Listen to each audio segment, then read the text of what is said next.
কেউ যদি 10 বার সূরা ইখলাস বা কুল হুয়াল্লাহ সূরা পাঠ করে, কয়বার? 10 বার, রাতে দিনে যে কোনো সময় 10 বার যদি কেউ কুল হুয়াল্লাহ সূরা পাঠ করে, আল্লাহর নবী সাল্লাল্লাহু আলাইহি সাল্লামের হাদিসে ওয়াদা রয়েছে, আল্লাহ তাআলা ওই ব্যক্তির জন্য জান্নাতে একটা বিশাল আল্লাহ আমার ছেলে যেন জিপিএ 5 পায়, আল্লাহ আল্লাহ আমার ছেলে যেন সিরিয়ালে চলে আসে, আল্লাহ আল্লাহ আমার ছেলে যেন অমুক কলেজে চান্স পায়, আল্লাহ মেয়েটা যেন অমুক ইউনিভার্সিটিতে চান্স পায়, আল্লাহ অমুক। এই না আমাদের দোয়া। আচ্ছা, এটা সাময়িক একটা টার্গেট হতে পারে, দোয়া হতে পারে, এটাতে এটা করলে গুনাহ হয়ে যাবে, এ দোয়া করলে একেবারে ভুল হয়ে যাবে, আমি সেটা বলছি না। কিন্তু আমি বলছি, দেখেন আল্লাহ কি দোয়া শিক্ষা দিচ্ছেন। সূরা ফুরকান আয়াত নম্বর ৭৪ আল্লাহ শিক্ষা দিচ্ছেন, রব্বানা হাব লানা মিন আজওয়াজিনা ওয়া যুররিয়াতিনা কুররাতা আয়ুন ওয়াজআলনা লিল মুত্তাকিনা ইমামা। কি দোয়া! এই দোয়ার অর্থ জানেন? সুবহানাল্লাহ, হায়রান হয়ে যাবেন এর অর্থ শুনলে।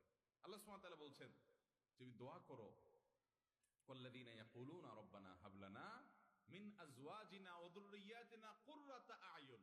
এইটুকু শুনেন, মানে কি? হে আমার রব, আমার সন্তান সন্ততি, আমার জীবন সঙ্গী সঙ্গিনী, স্ত্রী স্বামী, নারী পুরুষ একে অন্যজনের জন্য দোয়া করবে, আল্লাহ এমন সঙ্গী জীবন সঙ্গী দান করেন, এমন সন্তান দান করেন যারা আমার চক্ষু শীতলকারী হবে। কি হবে? দেখেন, চক্ষু শীতলকারী হবে, এই কথার মধ্যে সব চলে আসছে। পৃথিবীর এমন কিছু নাই যে সন্তানের জন্য আপনি চান নাই একটা শব্দে। শব্দটা হলো কি? নয়ন জোড়ানো সন্তান, চক্ষু শীতল করা সন্তান, যারা যাকে দেখলে আমার চোখটা শীতল হয়ে যাবে, অন্তরটা জুড়াইয়া যাবে। এই নয়ন জোড়ানো চোখ শীতল করা সন্তান, এর মানে হলো এই সন্তান এমন সন্তান চাই সব দিক থেকে পারফেক্ট হবে। কারণ আল্লাহ আপনাকে একটা সন্তান দিয়েছেন, ফুটফুটে সুন্দর, হ্যান্ডসাম, দেখতে মাশাআল্লাহ খুব সুন্দর, কিন্তু ছেলেটা অন্ধ। আপনার অন্তর জোড়াবে?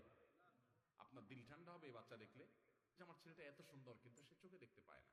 আপনাকে আল্লাহ তাআলা একটা ছেলে দিয়েছেন না, চোখেও কোনো সমস্যা নাই, তার সকল অঙ্গ প্রত্যঙ্গ ঠিক আছে, দেখতে শুনতে সুন্দর, মাশাআল্লাহ, ফুটফুটে, চোখ কান নাক সবই ভালো, সে বিকলাঙ্গ না, কিন্তু ছেলেটার মেধাটা কিচ্ছু না, একদম বোকা শোকা, কিচ্ছু বুঝে না। আপনার ভালো লাগবে? আপনার চোখ শীতল হবে এই সন্তানকে দেখে? আফসোস হবে না, আহ আমার ছেলেটা কিচ্ছু বুঝে না, বেকুব। আল্লাহ তাআলা আপনার সন্তানকে সুস্থ রাখছেন, আবার বুদ্ধি শুদ্ধিও দিয়েছেন, দেখতে শুনতেও ভালো, কিন্তু ছেলেটা অমানুষ। কি বলেন? একে দেখলে আপনার দিল জোড়াবে?